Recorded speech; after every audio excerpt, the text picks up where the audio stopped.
अस्सलामुअलैकुम एवरीवन। आज हम बनाएंगे आलू गोश्त।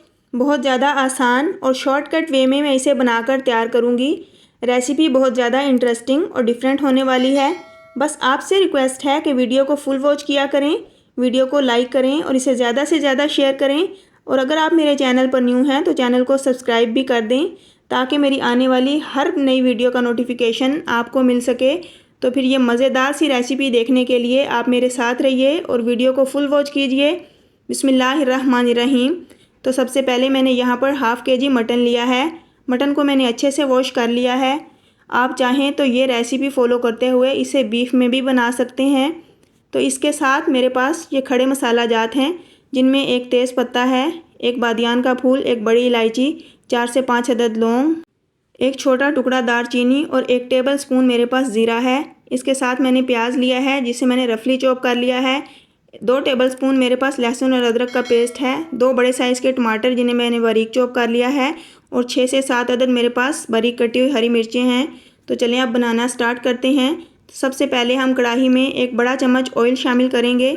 तो दोस्तों, इस रेसिपी को मुख्तलिफ़ तरीक़ों से बनाया जाता है, लेकिन अगर आप मेरी इस रेसिपी को फॉलो करते हुए इसे बनाएंगे तो इंशाल्लाह आपको मज़ा आ जाएगा और आप उंगलियां चाटते रह जाएंगे। तो यहाँ पर ऑयल को थोड़ा गर्म होने के बाद मैं इसमें खड़े मसाला जात ऐड कर दूँगी। तो खड़े मसाला जात को हमें खूबसूरत सी खुशबू इसमें आने तक कड़कड़ाएँगे। तो यहाँ पर मैं इसमें 2 टेबल स्पून लहसुन और अदरक का पेस्ट शामिल कर दूँगी। लहसुन और अदरक के पेस्ट को भी हम हल्का सा इसमें कड़कड़ाएँगे मज़ेदार सी खुशबू आने तक। तो चलें अब हम इसमें मटन ऐड करते हैं। तो मटन को हमने यहाँ पर इसमें फ्राई करना है, इसका हल्का सा कलर चेंज होने तक।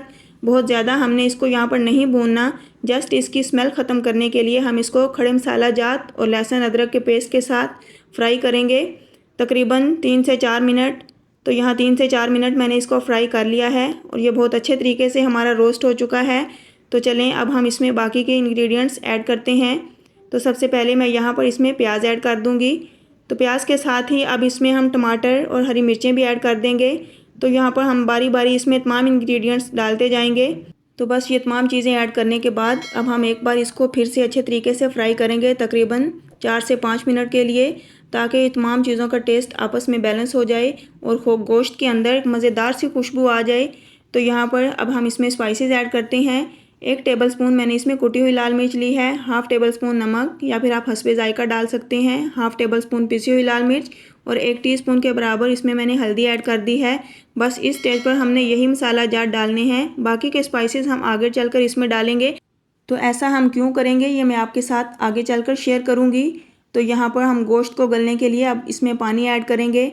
गोश्त में मैं यहाँ पर 2 गिलास पानी ऐड करूँगी, या फिर आप इसमें इतना पानी ऐड कर सकते हैं कि गोश्त की बोटियाँ इसमें अच्छे तरीके से डूब जाएं। तो अब हम इसको मीडियम फ्लेम पर छोड़ेंगे। मिक्स करने के बाद हम ढक्कन से इसको कवर कर देंगे और मीडियम फ्लेम पर आपने तकरीबन इसको 45 से 50 मिनट के लिए बिल्कुल भूल जाना है। तो यहाँ पर तकरीबन 50 मिनट हो चुके हैं। तो गोश्त को अब हम चेक कर लेते हैं। पानी इसमें बहुत अच्छे तरीके से ड्राई हो चुका है। तो हमारा गोश्त भी अल्हम्दुलिल्लाह बहुत अच्छे तरीके से इसमें सॉफ्ट हो चुका है। तो यहाँ पर आपने गोश्त को मुकम्मल नहीं गलाना, क्योंकि इसका कुकिंग प्रोसेस अभी बाकी है। तो इस स्टेज पर हम इसमें आलू ऐड कर देंगे, क्योंकि मैं बना रही हूँ आलू गोश्त। तो आप अगर आलू नहीं डालना चाहते हैं तो बस इसकी सिंपल भुनाई कर लें आप, लेकिन मैं यहाँ पर इसमें आलू ऐड करूँगी। तो फ्रेंड्स, आलू गोश्त बहुत ज़्यादा मज़ेदार और बहुत ज़्यादा टेस्टी बनकर तैयार होता है। आप एक बार इसे बनाकर ज़रूर ट्राई कीजिएगा। ये इतना मज़ेदार होता है कि आपकी सोच है और आप वाकई कहेंगे कि कोई चीज़ तैयार हुई है। तो यहाँ पर हम गोश्त और आलू की अच्छे तरीके से भुनाई कर लेंगे। तकरीबन आपने 7 से 8 मिनट इसको इसी तरह भूनना होगा। थोड़ा सा हम इसको टाइम देंगे, क्योंकि हम गोश्त की जितनी अच्छे तरीके से बुनाई करते हैं हमारा गोश्त उतना लजीज बनकर तैयार होता है। तो यहाँ कम से कम मैंने इसकी 8 मिनट तक बुनाई कर ली है। अब इस स्टेज पर हम इसमें पिसा हुआ धनिया, गरम मसाला, ज़ीरा, काली मिर्ची आपने जो भी ऐड करना है इस स्टेज पर आप डाल सकते हैं, क्योंकि ये मसाला जात अगर हम शुरू में ही डाल देते तो फिर हमारे सालन का कलर बिल्कुल ख़राब हो जाता, यानी कि वो ब्लैक हो जाता है और सालन देखने में बिल्कुल भी अच्छा नहीं लगता। तो यहाँ पर मैं इसमें काली मिर्ची भी ऐड कर दूँगी। तो यहाँ इसकी अब हम बुनाई करते जाएंगे इसी तरह तकरीबन 7 से 8 मिनट आपने इसको लाजमी देने हैं।